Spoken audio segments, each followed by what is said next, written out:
Itzi, bai? Bai, bueno, txikize da. Bueno, egunon guztioi, sailburu Andrea, erretore Andrea, erretore orde jauna, laborategiko arduraduna, dekanoak, irakasleok, administrazio eta zerbitzu langileok, ikasleok lagunok, egunon guztioi eta mila esker hezkuntza goiztiarra 03 urte, laborategiaren inaugurazioaren ekitaldi honetara etortzearren. Nire hitzak entzun ostean hitz egingo dute Elena Erran Andreak, laborategiaren arduradunak, Kristina Uriarte Andreak Eusko Jaurlaritzako hezkuntza sailburuak, eta Nekane Baiorka Andreak Euskal Herriko Unibertsitateko erretoreak. Nire fakultateen izenean, eskerrik asko, guztioi gure gonbidapena onartzearren. Gustatuko litzaidaken nire diskurtsoa hastea, nire lankide guztiek egindako lana goraipatuz. Bereziki Elena Erranek bere inplikazio ikaragarria izan dalako. Gure herrizen, Elena erreferentia da hezkuntza goiztiarrean, eta benetako gozamena izan da berarekin, batera, amets hori nola gauzatu den ikustea. Ezin dut ahaztu, halaber, laborategi honen eraikuntzan inplikatu diren fakultate honetako administrazio eta zerbitzuko langile guztiak. Vicente, Mari Jose, Enetx, Jorge, Kepa, Juanra, edo fakultateko garbitzaileak. Azpimarratu behar dut, baita ere, Felix Pikatza, arotzaren beharra, proiektu honetan. Ikusi ahal izango duzuenez bere lanaren emaitza bikaina izan da. Nire dekanotza taldeari jakina. Lorpenak ez direlako individualak, kolektiboa baizik. Eta nire unibertsitateari eskerrak ematen amaituko dut, bereziki Patxi Juaristiri. Bizkaiko kampuseko erretore ordeari, proiektu hau ia bere osotasunean finantzatzea gaitzik. Para finalizar con los agradecimientos, no puedo olvidarme Judith Kelemen, que muy amablemente ha aceptado nuestra invitación y por tanto nos acompañará a lo largo de estos 3 días ofreciéndonos diferentes charlas sobre aspectos fundamentales relacionados con la educación temprana. Nagion, kesenen, Judith. Ezin duzue jakin zein harro nagoen gaur. Ez bakarrik hezkuntza goiztiarreko laborategi hau inaugurazioatzea gaitzik. Haur hezkuntzan gradua duen edo zein hezkuntza fakultatetan hain beharrezkoa den laborategi bat ikustearren. Baizik eta baita ere proiektu hau unibertsitate publiko baten testuinguruak egitea gaitzik. Azpiegitura honek gure gizartean aukera berdintasunaren bermean jartzen baitu.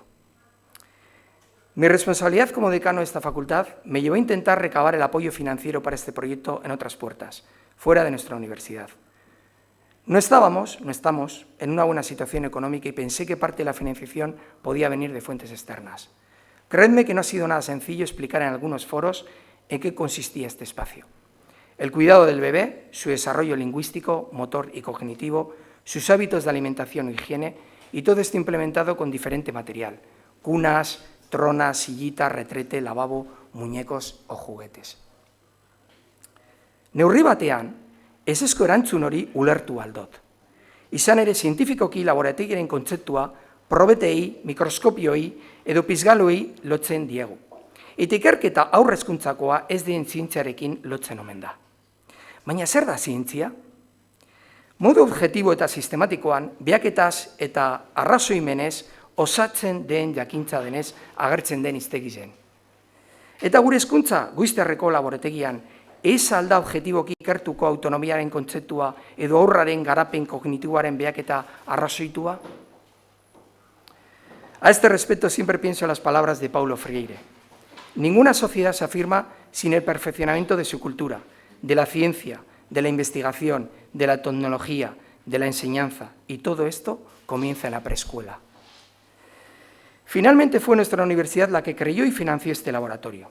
Ahora bien, me siento muy orgulloso del camino seguido. Vimos la necesidad, desarrollamos el proyecto e intentamos conseguir financiación externa para el mismo. Obtuvimos algunas negativas, pero conseguimos socializar esta necesidad en diferentes instituciones y empresas poco acostumbradas a recibir una solicitud de este tipo. Esto no quiere decir que renunciamos a nuevos proyectos y a su financiación externa, sino que estamos perfeccionando y mejorando la estrategia futura. Y esta frase no es mía. La aprendí del profesor Alfonso Davalillo, un referente en esta casa. Haur hezkuntzak, gure hezkuntza komunitatean izan behar duen garrantzia, zalantza guztietatik kanpo dago. Garapena hobetzeko beharrari buruzko aipamenak, kurrikulum edukietan egindako aldaketak edo proiektu berrien ezarpena oso positiboak dira. Horri dagokionez, interesgarriak dira Eusko Jaurlaritzako Hezkuntza Sailak 2019-2022 eskola inklusiboa garatzeko esparru planaren bidez, Heziberri 2020 planaren bidez edo Haurreskolak sarearen ereduaren bidez egin dituen ekarpenak. Baita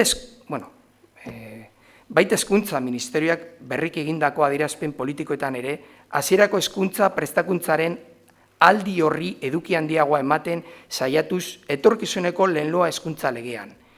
Eta dokumentu horietan guztietan haur hezkuntza integrala aipatzen da, bere bi ziklo garrantzitsuei erreparatuz. Por nuestra parte y en el contexto de nuestra facultad, tenemos muy presente la necesidad de seguir potenciando este grado de educación infantil con medidas concretas y que en algunos casos son ya una realidad. La unión formativa entre este laboratorio que hoy inauguramos, con una mención específica en cuarto curso de educación infantil, con diferentes asignaturas de grado y en el que específicamente se trabajará la educación temprana, o posibilitar que el alumnado de este grado pueda realizar alguno de sus periodos de prácticas curriculares en el ciclo 02. Dos medidas que darán respuesta a una demanda continuamente planteada por nuestro profesorado y alumnado del grado de educación infantil.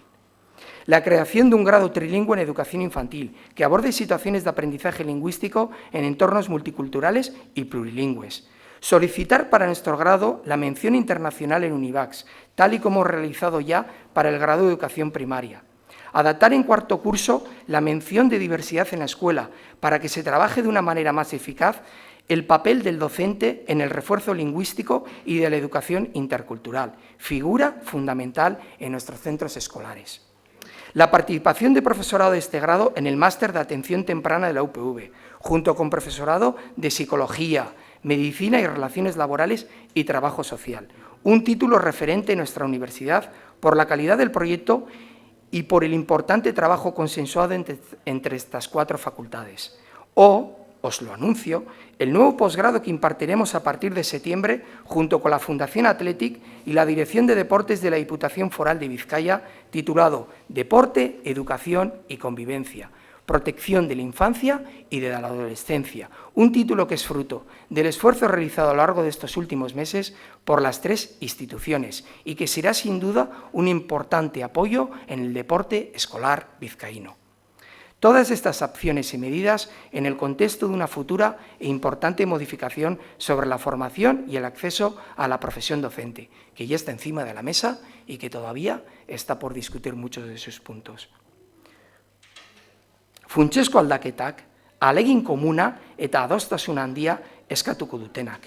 Horri dagokionez, proposamen horien guztiak ezagutzeko aukera ona izango dugu maiatzaren 7 eta 8 fakultate honetan estatuko hezkuntza dekanoen monografikoa egiten denean, izenburu iradokitzaile honekin. Sinergiak hezkuntza fakultateen eta ikastetxeen artean, hasierako irakaskuntza prestakuntzan jardunbide egokiak eraikiz. Eta hau dena koronavirusak izten bagaitu. Los que me conocéis sabéis que siempre he pensado que una facultad de educación tiene necesariamente que comenzar en un centro escolar y que la dualidad centro escolar y facultad de educación no se puede limitar a la gestión de las prácticas curriculares, sino que se debe extender a la investigación, a las estancias docentes bidireccionales, donde docentes de los centros escolares vengan a la facultad y docentes de la facultad se integren en proyectos escolares y que conozcan la realidad escolar. ¿Qué necesidad tenemos de esto? O al desarrollo integral de unos contenidos curriculares en los que se tenga en cuenta a la escuela con mayúsculas, a la escuela de las maestras y de los maestros, a la escuela que innova, que experimenta pedagógicamente, a la escuela, en definitiva, del 2020. Ziur nago, laster ikusiko ditugula sinergia bateratu horiek, behar ditugu eta. Eta nire bermion, beti esaten dugu, edo ez da berdine, einingu edo eininju. Geu laborategi horregaz eininju. Mi esker guztioi.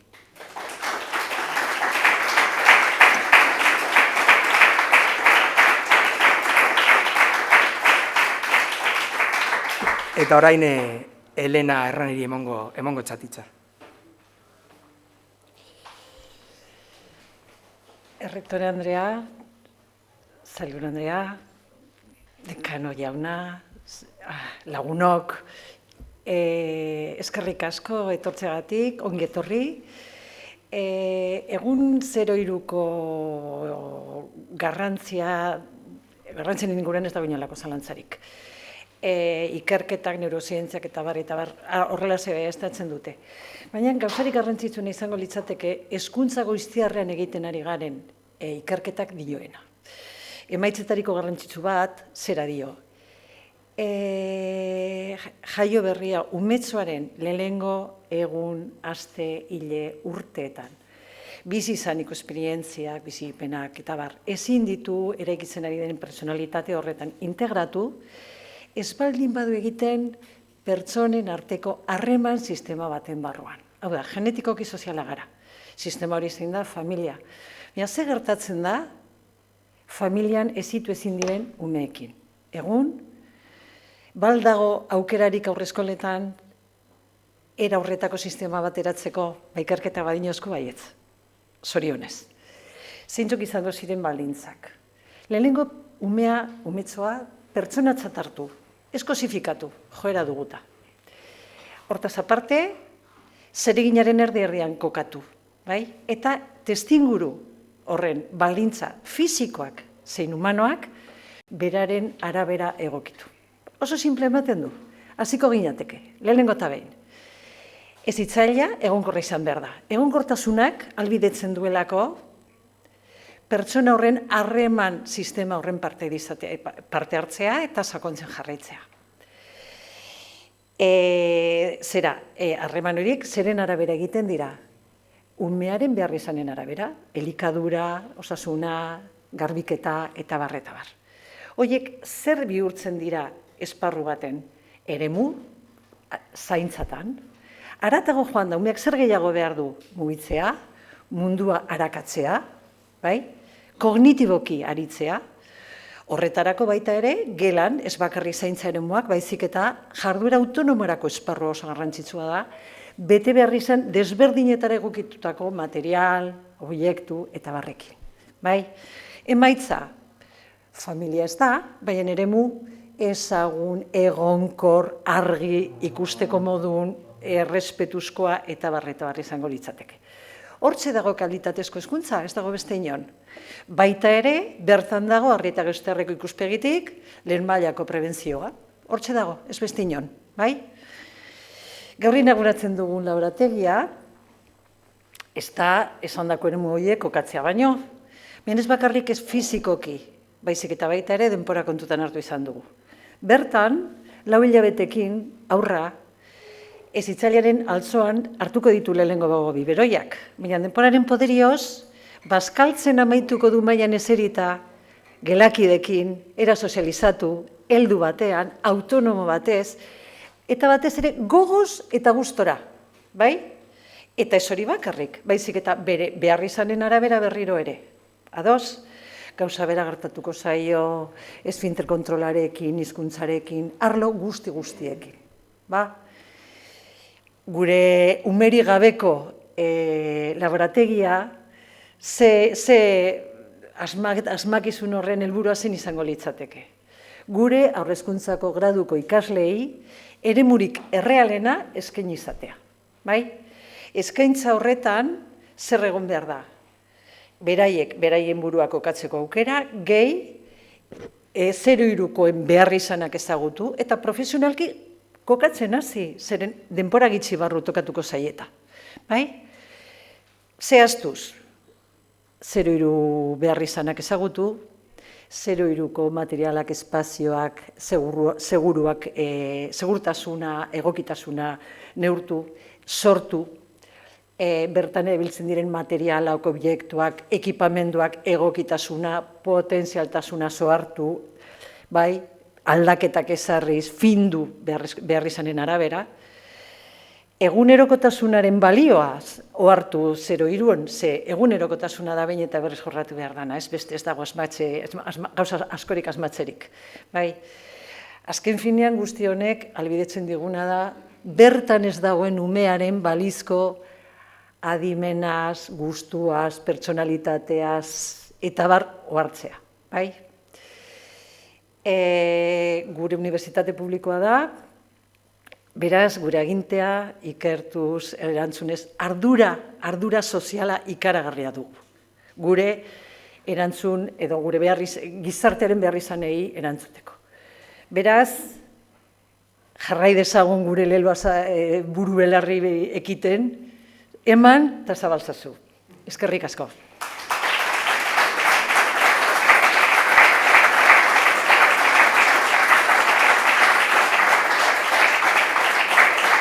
Orain, hezkuntza sailburu Andrea mesedez.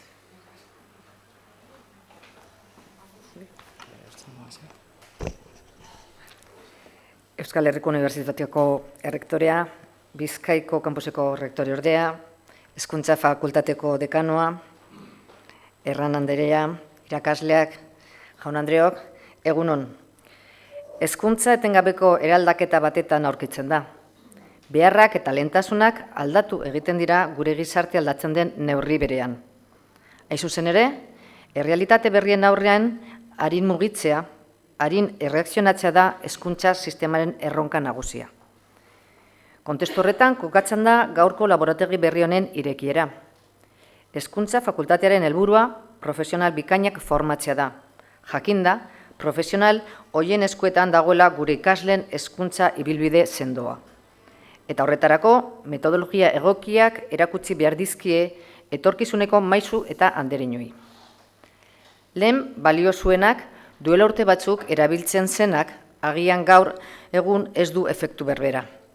Eta adi, egon behar dugu, hobekuntza horiek identifikatu eta martxan jartzeko. Zentzu honetan, erreflexutan arintasuna erakutsi dute Euskal Herriko Unibertsitateak eta Hezkuntza Fakultateak. Lo que antes valía, lo que hace unos años se utilizaba, quizá hoy en día no tenga el mismo efecto. Y tenemos que estar atentos a la identificación y la puesta en marcha de estas mejoras. En este sentido, la Universidad del País Vasco y la Facultad de Educación han mostrado tener buenos reflejos. Hoy en día, la mayoría de las familias de nuestro país tienen escolarizados a sus hijas e hijos en aulas de 2 años, el 92% en este momento. Y además, gracias al excelente servicio que ofrece el consorcio Haurreskolak, muchas familias dejan en sus manos a sus bebés cuando apenas tienen unos meses. Porque confían en las Haurreskolak y porque cuando cumplen 2 años también confían en nuestro sistema educativo. Gaur egun, gure herriko familia gehienek haien seme-alabak 2 urteko geletan eskolatuta izaten dituzte, 92% momentu honetan. Eta horrez gain, Haurreskola partzuergoak eskaintzen duen zerbitzu bikainari esker, familia askok haien eskuetan uzten dituzte haurtzoak hilabete gutxi batzuk baino ez dituztenean. Konfiantza dutelako haurreskoletan, eta 2 urte betetzerakoan konfiantza dutelako baita gure hezkuntza sisteman. Eta guk, konfiantza hori indartu nahi dugu, etengabeko hobekuntzan. Beti aipatzen dut, irakaskuntzara dedikatu nahi duen pertsona bati, bokazioa izateak asko laguntzen diola. Baina haur hezkuntza eta lehen hezkuntzaren kasuan, bokazio hori beharrezkoa, nahitaezkoa ez da. Seguru nago, laborategi berri honetan formatuko diren ikasleek, etorkizun laburreko maisu eta andereinok eskertuko dutela tresna berri hau. Txikienekin aritzeko formazio espezifikoa indartzea behar genuen fakultate honetan, eta gaurtik aurrera errealitate bihurtu da. Espazio berriak, tresna berriak, metodologia berriztuak eta betiko ilusioa. Euskal Herriko Unibertsitateak bezala, hezkuntza sailetik ere bagabiltza norabide horretan lanean. Haur hezkuntzan egitasmo esperimental lantzen ari gara 12 eskoletan. 2 urteko gelak nola indartu, bertan eskaintzen den hezkuntza nola eguneratu. Hitz batetan, guztiok jartzen dugun ahaleginari nola atera etekinik handiena. Materialak, espazioak, irakasle informazioa, arlo guztiak dira aztergaiak. Ikusten duzuenez, hemen, laborategi honen bitartez, lortu nahi diren helburu berberak, edo antzekoak. Guztiok bilatzen dugulako helburu berbera, gure hezkuntza sistemaren indartzea, gure irakasleek ahalik eta formazio egokiena jasotzea, aurren gure ikasle txikien onurarako. Ez dago erronka politagorik, eta gogoz ekingo diogu orain arte bezala. Aurreko legealdian arreta goiztiarreko plana jarri genuen martxan. Gure irakasleen bitartez, ikaslek izan ditzaketen hezkuntza beharrak edo indarguneak ahalik eta lasterren identifikatzeko asmoarekin. Ahalik eta arinen identifikatu ezkero, errezago delako egoera bideratzea. Bistan dago, arreta jartzen diogula adin tarte horri, eta orain, hezkuntza goiztiarreko laborategiarekin. Denak balio du gure hezkuntza sistema hobetzeko, eta hezkuntza sistema gu guztion hezkuntza komunitate osoaren aleginari esker hobetzen dugu. Segi dezagun horrela. Besterik ez, eskerrik asko eta benetan zorionak.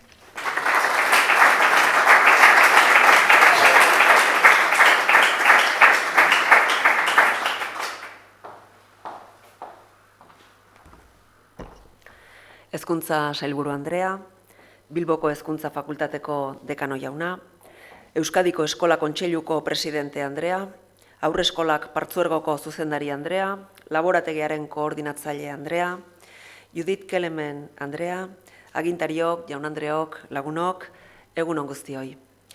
Gaurkoa oso egun pozgarria da Bilboko Hezkuntza Fakultatearentzat eta baita Euskal Herriko Unibertsitatearentzat. Hezkuntza goiztiarreko laborategiarekin, haur hezkuntzako gradua hobetzera bideratutako azpiegitura berria jarri dugu gaur martxan. Zientziek, adintarte honen ezaugarriaz, garrantziaz eta betebeharraz ohartarazi digu.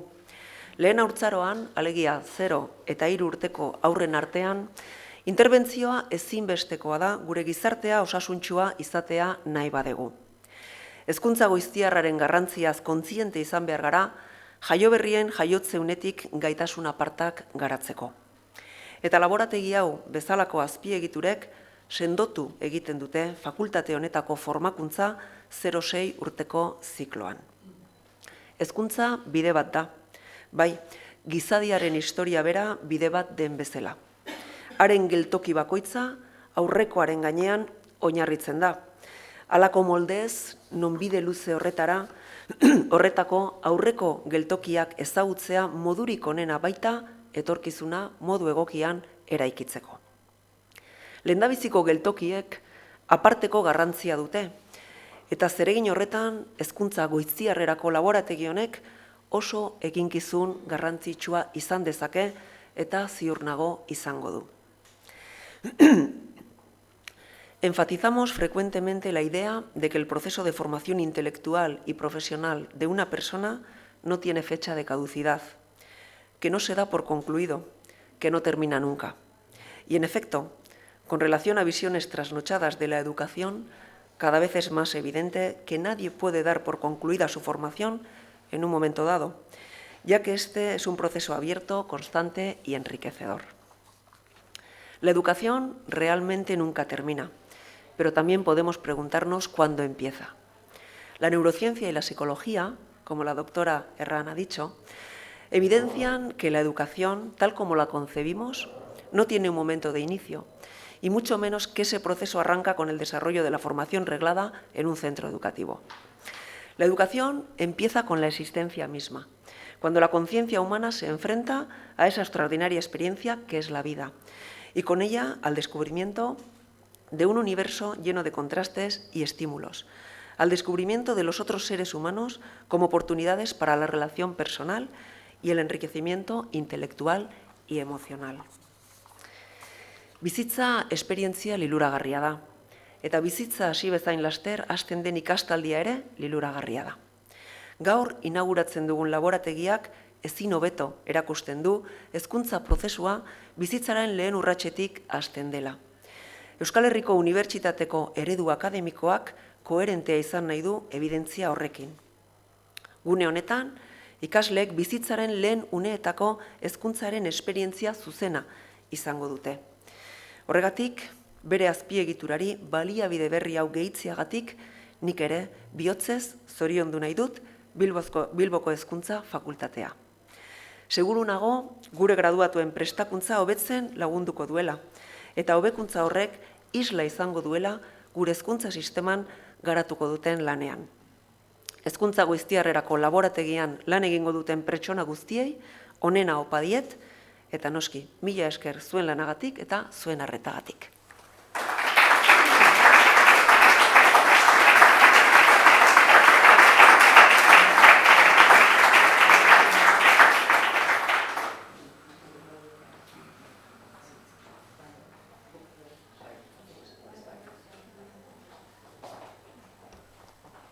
Bueno, lehenengo partie amaituko dugu orain, bai? Osea, que mi esker ekitaldi honetara etortzagaitzik, eta bigarren partien hasiko gara Judith Klemen hitzaldiarekin, bai? Osea, que tartetxo bat egingo dugu orain, 5 minutuko tartetxo bat, bai?